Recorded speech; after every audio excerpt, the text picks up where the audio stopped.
शिव महापुराण की कथा कहती है अन्न 5 रात्रि तक हमारे शरीर के अंदर रहता है। कितने रात्रि? 5 रात्रि। दूध 7 रात्रि तक हमारे शरीर में रहता है और दही 20 रात्रि तक हमारे शरीर में रहता है।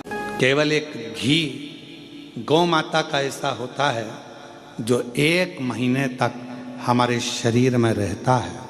इसलिए सनातन हिंदू धर्म में, हमारे सनातन धर्म के अंतर्गत श्राद्ध पक्ष में 16 दिन गाय का गोबर का जो कंडा होता है, गोबरी, उस कंडे को जलाकर उसके अंदर घी और गुड़ का धूप दिया जाता है और वो धूप हमारे पितरों की तृप्ति का केंद्र। कई लोग कहते हैं गुरुजी ये धूप देना जरूरी होता है क्या? पितरों के लिए क्या कंडा जलाकर, गोबरी जलाकर उसमें घी शक्कर या घी गुड़ छोड़ना जरूरी होता? जरूरी है।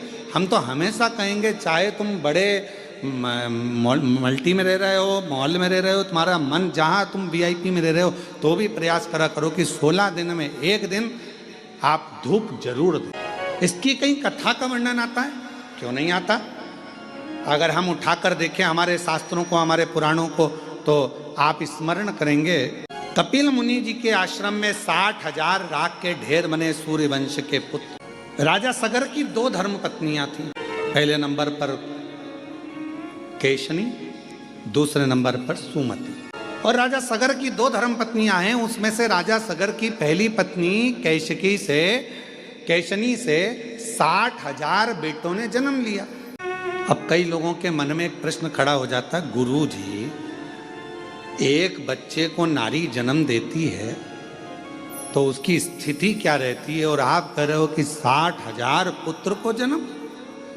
तो मेरी जीजियों, मेरी बहुओं, बेटियों, मेरी माताओं, मेरी बहनों, एक बात का स्मरण रखना कि पूर्व में संतान प्राप्ति के लिए बहुत सारे व्रत होते थे और उन व्रतों में तप साधना का जब बल बढ़ता था तो गर्भ का कष्ट और माँ अपने बच्चों को जन्म दे देती थी उस तप बल के। आज भी अब हमारे यहाँ तो सास उन बेचारी कह दे कि काम कर, जापे के समय पर सास कह दे, माँ कह दे बेटा थोड़ा काम कर ले, अभी जापे का समय। तो मम्मी डॉक्टर ने कहा बेड रेस्ट, मम्मी डॉक्टर बोला बेड रेस्ट, तो डॉक्टर बोला बेड रेस्ट, तो बढ़िया पलंग पर और हाथ में मोबाइल।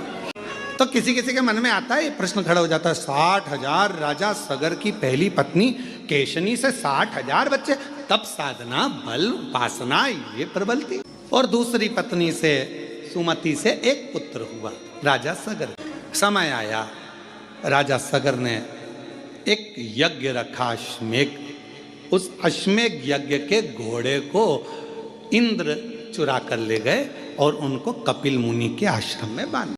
अब आपके मन में फिर अगला प्रश्न आएगा, क्या देवता ऐसे होते थे कि दूसरे के घोड़े चुरा के दूसरी जगह बांध दिया है?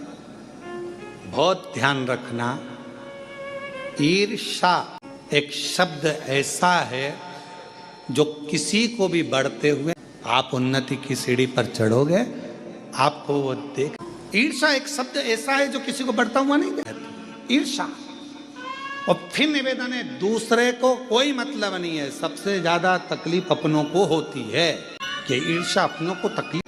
इंद्र ने घोड़ा लिया अश्वमेघ यज्ञ का, उसको कपिल मुनि के आश्रम में बांध दिया।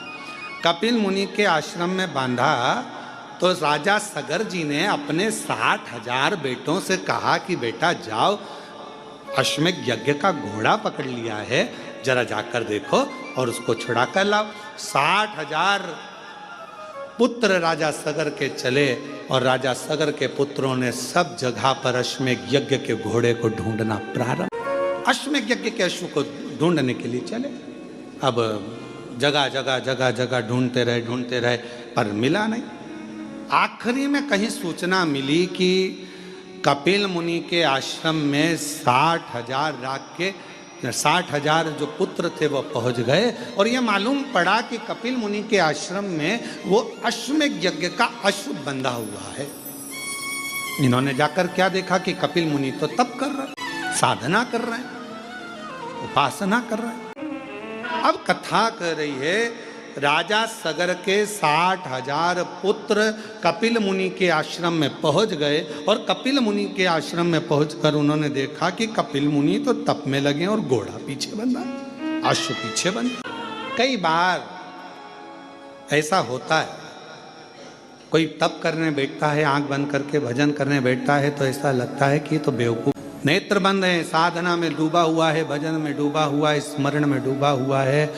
नहीं भाई, वो कहीं ना कहीं उसको भक्ति खींच ली है, शिव की भक्ति ने उसको पकड़ लिया, शंकर की। थोड़ा भजन हमारे जीवन में सुख दे सकता है, थोड़ा भजन। जरूरी नहीं कि कोई 4 घंटे बैठकर भजन करे तो हमें 4 घंटे बैठकर भजन करना है, कोई 8 घंटे भजन करे तो हमें 8 घंटे भजन करना है। कोई जरूरी है कि कोई 5 घंटा तप करेगा तो अपन 5 घंटा करें।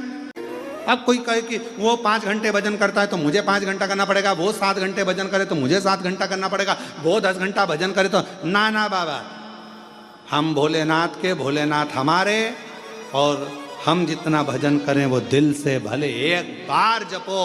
और श्री शिवाय नमस्तु, श्री शिवाय नमस्तु एक बार जपो और भाव। देखा देखी में काम बिगड़ जाता है, देखा देखी मत करो। वो 8 घंटा भजन करे तो हम 8 घंटा करें, वो 5 घंटा भजन करे तो हम ना ना ना। जरूरी नहीं कि कोई 5 घंटा भजन करे अपन 5 घंटा करो, कोई 7 घंटा भजन करे तो अपन 7 घंटा करो, अपने से जितना।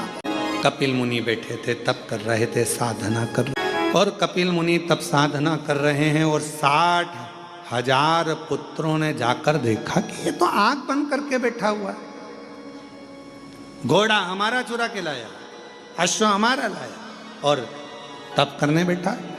तो लगा ये तो ढोंग कर रहा, पर घोड़ा उसने नहीं छुआ। कई बार जरूरी नहीं कि जो हमने देखा है वही सत्य, उसके पीछे कोई क्रम भी हो सकता है। कोई जरूरी नहीं कि जो हम देखे हैं वो सत्य है। कई बार हम ये भी सोचते हैं कि हमने ये सब सुना है, तुमने आकर देखा, वहां तुमने आकर देखा। शिव कथा कर रही, लग रहा है कि कपिल मुनि, अब तुमने देखा क्या? 60,000 उन पुत्रों ने क्या देखा कि घोड़ा इन्हीं क्या बंधा है और ये आंख बंद करके बैठे। इनको तो मालूम नहीं कि इंद्रदेव ने चुराया और यहाँ लाकर बांध, इनको तो ये मालूम ही नहीं है।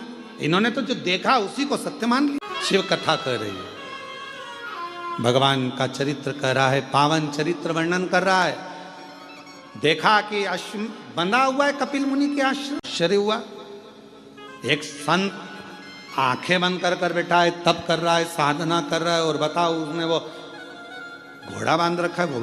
गुस्सा आ गया 60,000 उन पुत्रों को, और उन्होंने तुरंत कपिल मुनि को अपशब्द कहना, हर हर महादेव, अपशब्द कहना प्रारंभ करा। जैसे ही कपिल मुनि को अपशब्द कहना प्रारंभ करा तो कपिल मुनि के नेत्र खुल गए। तुम चोर हो, तुमने हमारा अश्व चुराया है। अश्वमेध यज्ञ का जो सुना, कपिल मुनि के नेत्र की ज्वाला भड़क पड़ी, और तप में कोई डूबा हुआ होता है, साधना में कोई डूबा हुआ होता है, भक्ति में कोई डूबा हुआ होता है, उसकी नेत्र की ज्योति में तेज उत्पन्न। हम क्यों कहते हैं कि हम भगवान को देखें, भगवान हमें ना देखे? अपने नेत्रों से परमात्मा हमको ना देखे, भीतर के नेत्र से परमात्मा हमको देखे।